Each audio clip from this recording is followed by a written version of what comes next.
All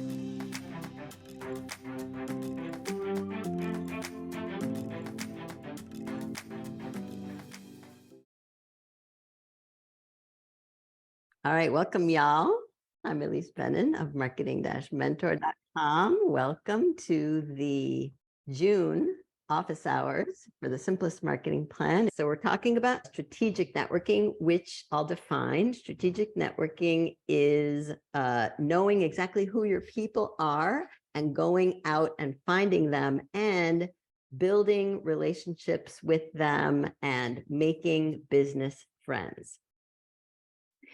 And one of the things that I've said over the course of this quarter is that your network is the most valuable asset or thing that you have. And networking is the way that we build that network and expand that network. And I know that networking, the word, gets a really bad rap, but I want you to focus on the word network as opposed to networking if you have any, bad feelings about networking.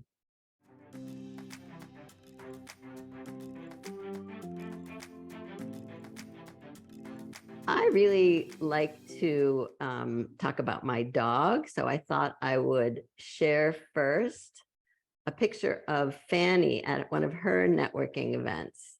This is Fanny at one of her networking events. She's way back here. She's the black and white dog. And the thing about Fanny is that she's a bad networker, truthfully, when it's just her and me, and we're walking together on the street and she's on the leash, and she does not get along with other dogs at all. But somehow when she's at this camp where she is right now, then they send me these videos. She's an amazing networker. So, one idea there is that it's not black and white. And sometimes we are a better networker than other times because of the environment and because of the people that we're with. So if you think of yourself in this black and white way as a good this or a bad that, I want you to start by thinking a little bit more expansively and a little bit more fluidly about who you are depending on who you're with. Because the thing about Fanny is that she's an animal. And we are also animals. And I think that the reason she doesn't get along, well, part of it has to do with because she's protecting me, but other times it's just a bad chemical reaction to another dog, or sometimes it's a good chemical reaction to another dog. And so again, I want you to think about, some people you'll have a good chemical reaction to, and others you'll have a bad chemical reaction to. And sometimes it has more to do with whatever's happening that day for each of you than who that person is. And when we have a negative reaction to someone, it's usually not about who they are. It's usually about something that's happening in our head. And so we have to persist.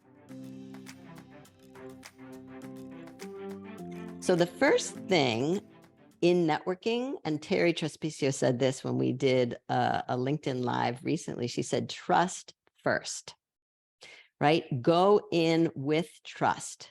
And that means don't worry about whether this person will become a client or about what you can get from that person. And don't worry about whether or not they're judging you. They are not judging you. And if they are, that has less to do with you and more to do with them and their own insecurities, right? So you really have to go in very positive, trusting first. Again, in real life or in an online environment, in a group or one-on-one, these ideas apply very broadly.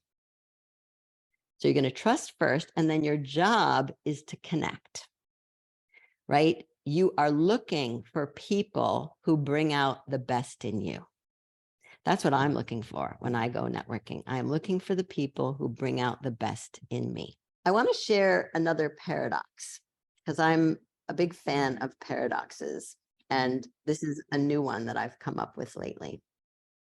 So the idea is that if you are out in the world, again, whether in person, it's easiest to do this in person, but you can do it in a Zoom room as well. You can listen for a genuine response in you, a response to the other person. But if you're in your head, blah, blah, blah, what do they think of me? oh, they don't like me, I don't like them. If you're in your head, you're going to miss your own response. Right. So that's a paradox because you're listening, you're out in the world. That's why I like to wear my hair this way. One ear is geared toward the world and the other ear is geared internally. And that way I can listen to both things and be in the conversation. If I'm too much in my head and I'm listening to that, I'm going to miss not only what the other person is saying, but also how I'm going to respond to that other person. And this is really key in my mind to networking.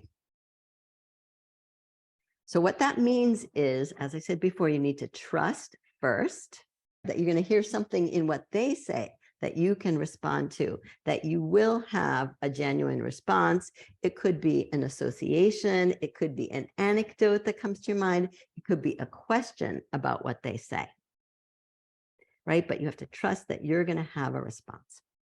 The big idea here, right, is that you really have to get out of your head in order to connect with an other person and to know that we won't connect with everyone, and that's really just fine. And the lesson is that you have to listen to what's going on in you, and that's how you're going to be able to tell who brings out the best in you. I thank you for showing up and keep in touch.